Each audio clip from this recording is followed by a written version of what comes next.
Welcome to Tap In. My name is David Figueroa-Martinez of DFM Coaching, and this is going to be part of the No Reset Required series for the new year. This specific episode is When Jiu-Jitsu Stops Being Fun.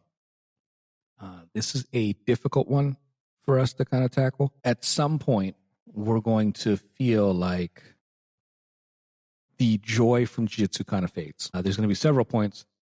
Oftentimes, for many people, it's blue belt. For some of us, it happens throughout the course of our journey. It could happen at blue, purple. It can happen at the 5-year mark of black belt. It's just going to kind of happen. And there's going to be moments where the thing that we have loved for so long just doesn't feel the same anymore. And we kind of debate whether we want to continue it, whether we want to maybe do something different, maybe spend our time somewhere else. And it's a difficult period. I've gone through it myself. It's been a while. I kind of self-guide differently these days, so it's kind of helped out for me. But the fun will disappear. Pressure kind of replaces curiosity. Expectations start to overtake you. Maybe you have too much stress from other things.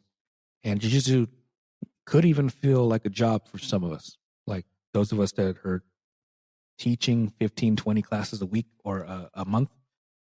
Sometimes it ends up feeling like a job. Sometimes we're spending too much time doing for others instead of ourselves. Sometimes for us, maybe we haven't been able to train as often, and every time we get on the mat, it's just us getting murked, and that's not necessarily fun. So there's a host of reasons why someone may feel like it's no longer fun. Some things that I think help: having goals. If you come into class and you're not having fun and you're free-willing it or just kind of like letting whatever happen, it adds to whatever happening, if you will. It doesn't help us focus on anything specific, and it doesn't garner a growth mentality of, hey, I want to get better at this sweep, or I want to get better at this leg lock, or I want to get better at leg locks, or whatever. We'll spend too much time just kind of going through the motions. We'll come in, we'll drill, we'll spar, we go home. There's nothing that separates one day from another. So, in my opinion, short-term and long-term goals go a long way when it comes to this. Picking something that maybe you've never been good at and the challenge of making that better for you goes a long way. I think that some things we can do, sometimes a break is good. Sometimes taking a week or two off is a good thing.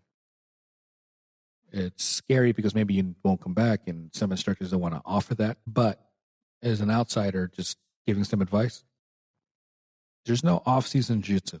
It's year-round. Sometimes we need a little bit of a break. Sometimes we need a couple of weeks off, and it's okay. If you need that time off, go do something different. Come back a little bit more refreshed.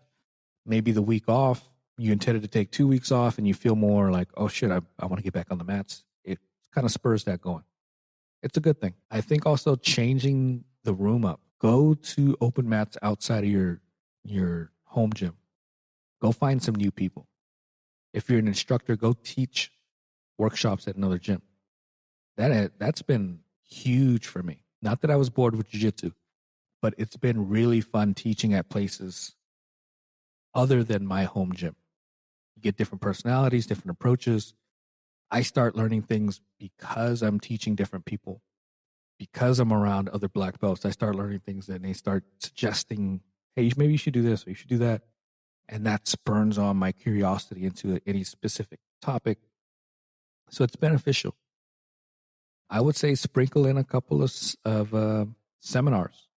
Well, even if you have to travel, if you have to drive a couple of hours, go to a seminar that someone that maybe you haven't learned from on a topic that maybe you've been just mildly curious of, but maybe isn't at the gym. Those are huge. Go to jiu-jitsu camps.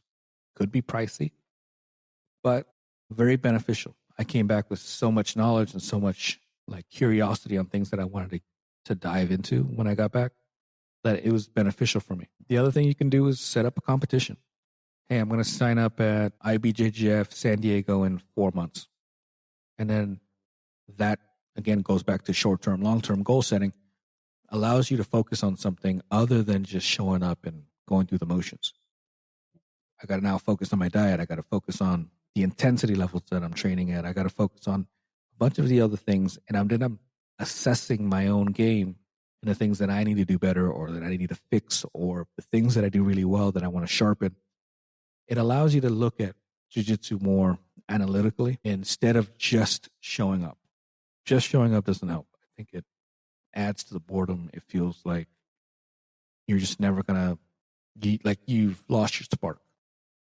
Unless you're working on something specific where boredom is a necessity, like, hey, I'm working on this thing for the next 4 months.